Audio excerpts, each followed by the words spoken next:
कैसे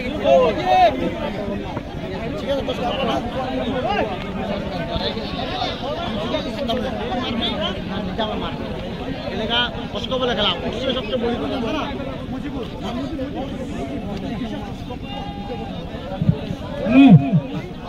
और यहाँ पे बुलाया जा रहा है हमारे मुजीब भाई को। मुजीब भाई आप जहाँ पे भी हो कॉमेडी बॉक्स के सामने चले आए और आज का हमारा दूसरा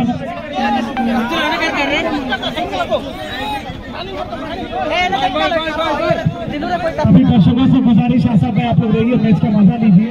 अब से 10-15 मिनट के अंदर शुरू हो जाएगा इसका दूसरा मुकाबला। सुबह होने वाला है, 10 बज चुका है।